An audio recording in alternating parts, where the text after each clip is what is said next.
Hello everyone. और हम discuss कर रहे हैं the problem of philosophy chapter 4, जिसमें बर्टन रसल कहते हैं कि साइंटिफिक थ्योरी मैटर को मैथमेटिकली एक्सप्लेन करने की कोशिश करती है, जैसे कि मैकेनिक्स और केमिकल इक्वेशंस। तो ये मैकेनिक्स और फिजिक्स भी हमें सिर्फ एक प्रिडिक्शन देते हैं मैटर का, ना कि हमें उसकी एग्जैक्ट कंप्लीट रियलिटी के बारे में बताते हैं।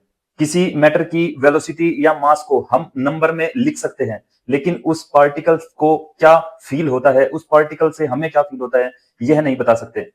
इसका मतलब यह है कि साइंटिफिक नॉलेज भी लिमिटेड होती है, और यह नॉलेज सिंबॉलिक होती है। यह भी रियलिटी का एक रिप्रेजेंटेशन हो सकती है, लेकिन कंप्लीट रियलिटी नहीं।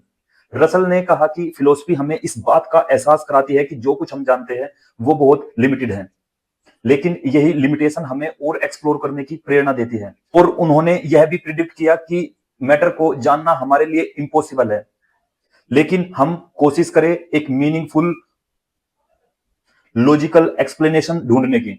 रसल के लिए मैटर एक ऐसा कॉन्सेप्ट है जो हमारे एक्सपीरियंस को लॉजिकली कनेक्ट करता है और दुनिया को एक्सप्लेन करने में हमारी मदद करता है, भले ही हम उसे पूरी तरह ना समझ पाए।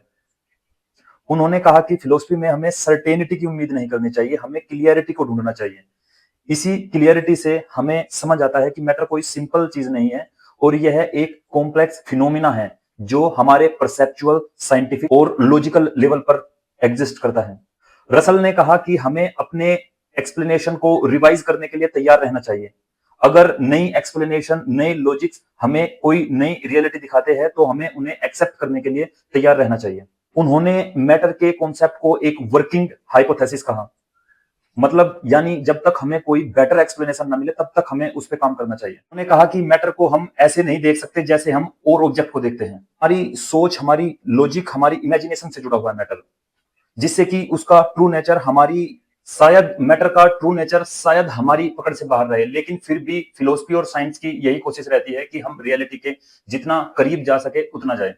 असल की अप्रोच बहुत हम्बल है। वो ना तो एक कंप्लीटली आइडियलिज्म को सपोर्ट करते हैं और ना ही कंप्लीटली मटेरियलिज्म को सपोर्ट करते हैं। वो एक बैलेंस्ड अप्रोच को सपोर्ट करते हैं।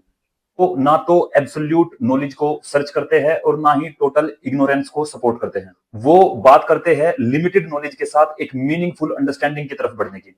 यह हमें सिखाता है कि मैटर की रियलिटी को समझना एक जर्नी है, जिसमें हमारे अनुभव, रियलिटी, हमारी इमेजिनेशन, हमारे एक्सपीरियंस, सब चीजों का रोल है। चाहे कभी यह जर्नी पूरी हो या ना हो, लेकिन यह जानने, सोचने, समझने की कोशिश फिलोसफी को एक कल्टीवेटिंग सब्जेक्ट बनाती है। और इस चैप्टर में बर्टन रसल आइडियलिज्म की सोच को पूरी तरह उधेड़ के रख देते हैं। आइडियलिज्म मानता है कि सारा संसार, सारी दुनिया, सारी रियलिटी आइडिया बेस्ड है, हमारे मन में है, और मटेरियली यह एग्जिस्ट नहीं करती। आइडियलिज्म मानता है कि दुनिया की हर चीज आइडिया, थॉट्स और कॉन्शियसनेस से बनी है, और यह है फिजिकल वर्ल्ड एक इल्यूजन है और हमारे माइंड पर डिपेंडेंट है, जिसे हम इंटरप्रेट करते हैं। रसल कहते हैं कि आइडियलिज्म का विचार बहुत पुराना है और भारत, ग्रीक और अन्य बहुत विचारकों ने इस विचार पर काम किया है, लेकिन आइडियलिज्म में जिनको सबसे प्रोमिनेंटली डिस्कस किया जाता है वो है जॉर्ज बर्कले, जिन्होंने कहा है कि to be is to be perceived, यानी कोई चीज तभी अस्तित्व में होती है जब उसे कोई परसीव करे। बर्कले के अनुसार फिजिकल ऑब्जेक्ट इंडिपेंडेंट एग्जिस्ट नहीं करते। यह एक आइडिया है जो कि गॉड की सोच का हिस्सा है, क्योंकि ये आइडियाज गॉड हमारे माइंड में डालता है। बर्टन रसल इस सोच का एनालिसिस करते हैं और बताते हैं कि अगर ये सच है तो इसका मतलब होगा कि दुनिया केवल हमारे माइंड में है, और अगर हमारा माइंड उसे परसीव नहीं कर रहा है तो दुनिया एग्जिस्ट ही नहीं करती।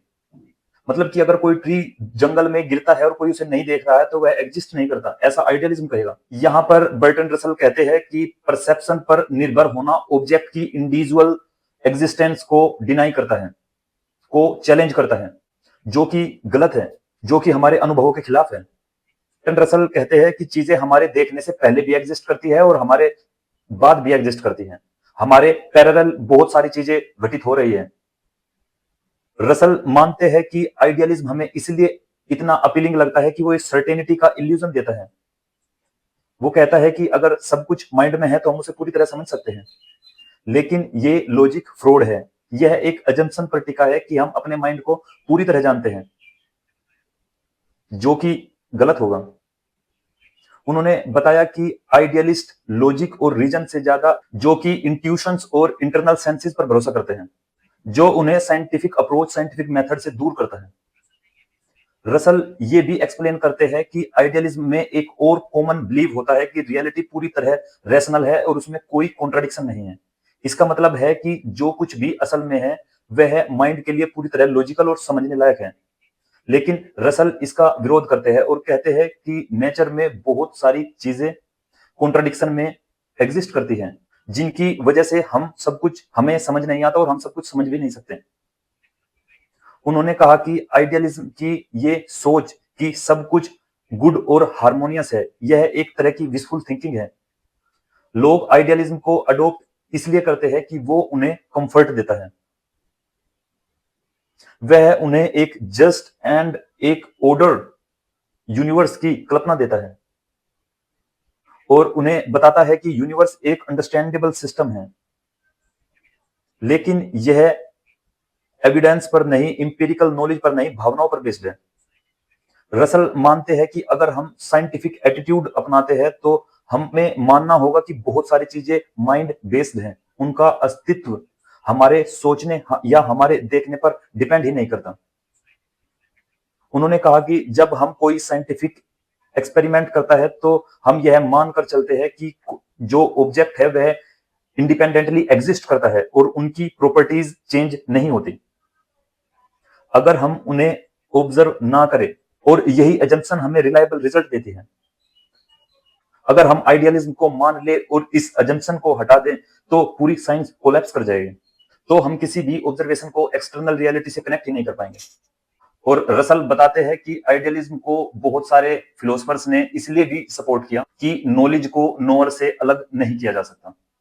और रसल ने इस आर्गुमेंट का भी खंडन किया। रसल ने कहा कि हम नॉलेज को एक रिलेशन के रूप में देख सकते हैं नोअर के, जहां पर सब्जेक्ट और ऑब्जेक्ट अलग अलग रहते हैं लेकिन एक कनेक्शन में होते हैं। रसल ने यह भी क्लियरिफाई किया कि आइडियलिस्ट फिलोसफर अक्सर लैंग्वेज के भ्रम में फंस जाते हैं। वो ऐसे वर्ड यूज करते हैं जो सुनने में डीप लगते हैं, जैसे एब्सोल्यूट, स्पिरिट, यूनिवर्सल माउंट, लेकिन बहुत वेग होते हैं। ऐसे वर्ड सुनने में डीप लगते हैं लेकिन यह हमारा कंफ्यूजन बढ़ाते हैं और ये हमें क्लियरिटी नहीं देते, हमारा कंफ्यूजन बढ़ाते हैं। रसल का मानना है कि फिलोसफी को वेग स्पेकुलेशन से बाहर निकलकर इंपीरिकल बेस्ड एक साइंटिफिक अप्रोच के साथ क्लियरिफिकेशन की तरफ बढ़ना चाहिए।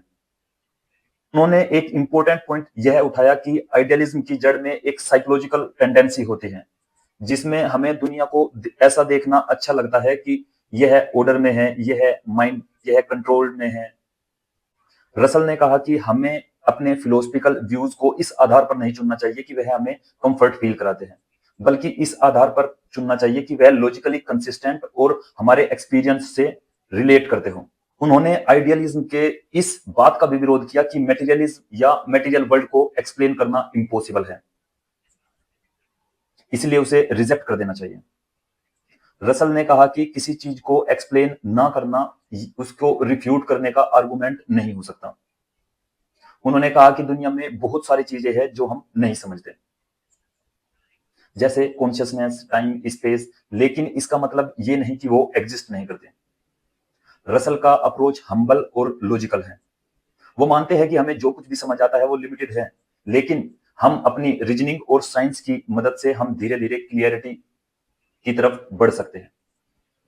आइडियलिज्म यह प्रोसेस रोकता है, आइडियलिज्म इसके खिलाफ है, क्योंकि आइडियलिज्म मान लेता है कि माइंड ही सब कुछ है और उसके बाहर कुछ नहीं।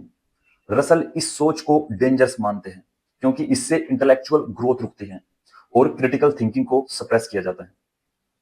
उन्होंने ये भी ऑब्जर्व किया कि आइडियलिज्म अक्सर रिलीजन और थियोलॉजी से जुड़ा हुआ होता है, क्योंकि दोनों में एक हायर रियलिटी की बात होती है जिसको हम सेंसिस से तो परसीव नहीं कर सकते, जो हमारी सेंसिस से परे है।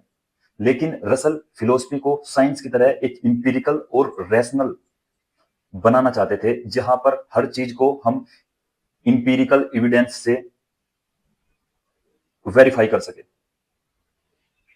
उन्होंने आइडियलिज्म को रिजेक्ट करने के साथ साथ ये भी क्लियर किया कि वो मटेरियलिज्म को भी पूरी तरह नहीं मानते। वो एक बैलेंस्ड व्यू रखना चाहते हैं जिसमें माइंड और मैटर दोनों के बीच में एक लॉजिकल और साइंटिफिक फ्रेमवर्क के साथ एक ऐसा सब्जेक्ट हो जो रियलिटी को बेहतर डिफाइन कर पाए, बेहतर अंडरस्टैंडिंग दे पाए। रसल की अप्रोच है क्लियरिटी, ऑनेस्टी इन थिंकिंग। उन्होंने कहा कि अगर कोई आइडिया कंफर्टेबल है और लॉजिकल नहीं है तो हमें उसे रिजेक्ट कर देना चाहिए। आइडियलिज्म भी उसी की कैटेगरी में आता है क्योंकि वह सुनने में अच्छा लगता है लेकिन वह कोई क्लियरिटी नहीं देता। रसल कहते हैं कि हम अपने एक्सपीरियंस को एज इट इज देखें, ना कि किसी प्री डिसाइडेड, किसी प्री डिस्पोज्ड फिलोसफी के साथ।